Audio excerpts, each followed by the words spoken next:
I want to now bring in John Muffler. He's a former U.S. Marshal and principal of the Weeknights Global Security. So, John, that last question that I just asked of Jenna Barnes out on the scene, is someone with this MO, allegedly killing families and connections to him, does he continue to be a danger to the rest of us as a spree killer, or does he continue to be a danger to whomever he needs something from in order to stay alive and stay hidden?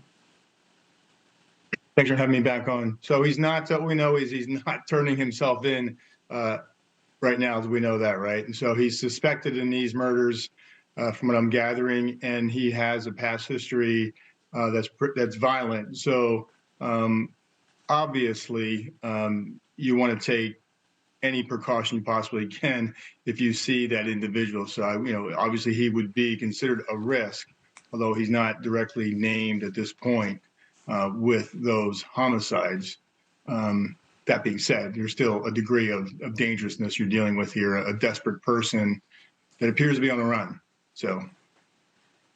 Yeah, and so I would assume, anybody within a couple hundred miles of Chicago has got to be concerned that this guy is out there. And again, this is not just someone who shot a few people. He allegedly shot 9 and killed 8, all within 24 to 48 hours. That is massive. That is an extraordinarily dangerous spree killer. But apart from that, what are police doing right now to actually track him? I mean, there's only so many cameras you can check as you start to go out in a radius looking for this guy. Yeah, you'd be surprised. And, you and I had a lot of conversations over the summer into September with the Cavalcanti case in southeastern Pennsylvania. And one of the key pieces of technology that was used to discover the van that he had stolen was license plate readers. And that's one of the tools that used to capture that image you showed earlier. So the license plate readers or the LPRs, they're all over the highways. So that's going to help law enforcement. And with the Cavalcanti case, there are telematics in newer vehicles. And basically, in a layman's term, because I'm a layman, they're basically, that vehicle is talking to cell towers. And so there's GPS. So you'll be able to pinpoint vehicles. That vehicle looks relatively new. I can't really tell because it's covered in dirt, but that vehicle may be communicating through its telematics to cell towers. So you'd be able to pinpoint a location, almost the exact location, just in that past case we talked about a few months ago. So that's going to be a big help in identifying the vehicle.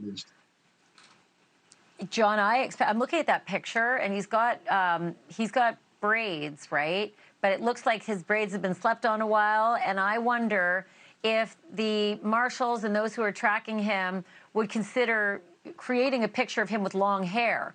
I don't know if he's shaved his head. I don't know if he undoes the braids and has an extraordinarily long hairdo, but it would certainly change up his look a lot and be very helpful for people who are trying to spot this guy. Yeah, and he's tall. He's 6'2", so you can't, hide your height. That's above average height. And, that looks like a picture from his maybe mugshot from his last arrest or the arrest we're talking about. So, those are things that can make it a little easier to identify someone like that. I mean, he's 6'2" and skinny, 6'2", 160. So again, those are really noticeable attributes, when you have characteristics like that.